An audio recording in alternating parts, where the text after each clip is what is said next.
હવે ભાજપે આ વખતે જોયું કે ભાઈ ગુજરાતમાં જે 68 નગરપાલિકાની ચૂંટણી છે એમાં ઘણા બધા વિસ્તારો એવા છે કે જેની અંદર મુસ્લિમ કેન્ડિડેટ્સ છે એ ચૂંટણી જીતી શકે એમ છે. નમસ્કાર. ભારતીય જનતા પાર્ટી માટે ગુજરાત હંમેશા એક પોલિટિકલ લેબોરેટરી રહ્યું છે. આખા કેન્દ્રની અંદર જો કોઈ જગ્યાએ સુધારા કરવા હોય તો એના જે પ્રયોગો છે એ ગુજરાતમાં કરવામાં આવે છે અને એના અનેક દાખલાઓ પણ છે અને એ પ્રયોગો ગુજરાતમાં સફળ રહ્યા પછી બીજે એ ઇમ્પ્લિમેન્ટ બી કરવામાં આવે છે. હમણાં જ્યારે ગુજરાતની અંદર 68 નગરપાલિકાઓની ચૂંટણી થઈ એમાં ભારતીય જનતા પાર્ટીની અંદર એક મોટો બદલાવ જોવા મળ્યો.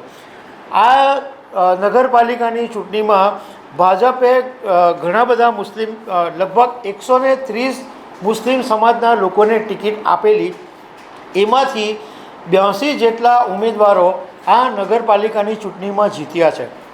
તો ભાજપ માટે આ એક મોટો બદલાવ છે અને એ બદલાવ ભવિષ્યની ચૂંટણીમાં પણ જોવા મળી શકે છે. તો આના વિશે તમારી સાથે વાત કરીશ. મારું નામ રાજેશ શાહ છે અને તમે જોઈ રહ્યા છો ગુજરાતના સૌથી મોટા ડિજિટલ ન્યૂઝ પ્લેટફોર્મ ખબર છે. ભાજપની એક એવી ઇમેજ છે કે હિન્દુઓની પાર્ટી છે અને તમે લોકસભા, વિધાનસભા કે બીજી કોઈ પણ ચૂંટણીને જો ઉઠાવીને જોઈ લો તો તમને ખબર પડશે કે જેટલા બી ઉમેદવારો હોય એમાં અલ્પસંખ્યક લઘુમતી કોમના એટલે મોસ્ટલી મુસ્લિમ સમાજના જે ઉમેદવારો હોય એને ભાગ્યે જ કોઈ વાર ટિકિટ આપવામાં આવી હોય. મોસ્ટલી જે પણ ઉમેદવાર હોય એ હિન્દુ સમાજના હોય એવી એક ભારતીય જનતા પાર્ટીની ઇમેજ છે.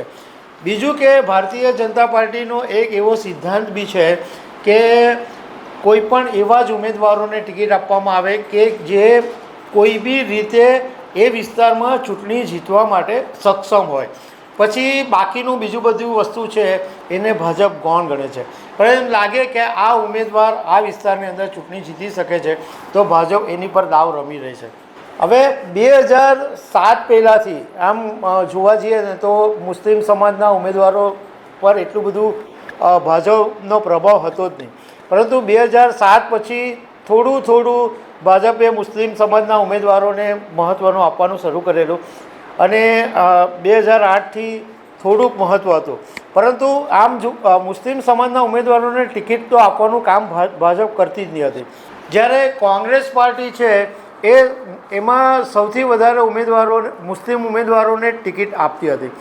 હવે ભાજપે આ વખતે જોયું કે ભાઈ ગુજરાતમાં જે 68 નગરપાલિકાની ચૂંટણી છે એમાં ઘણા બધા વિસ્તારો એવા છે કે જેની અંદર મુસ્લિમ કેન્ડિડેટ્સ છે એ ચૂંટણી જીતી શકે એમ છે.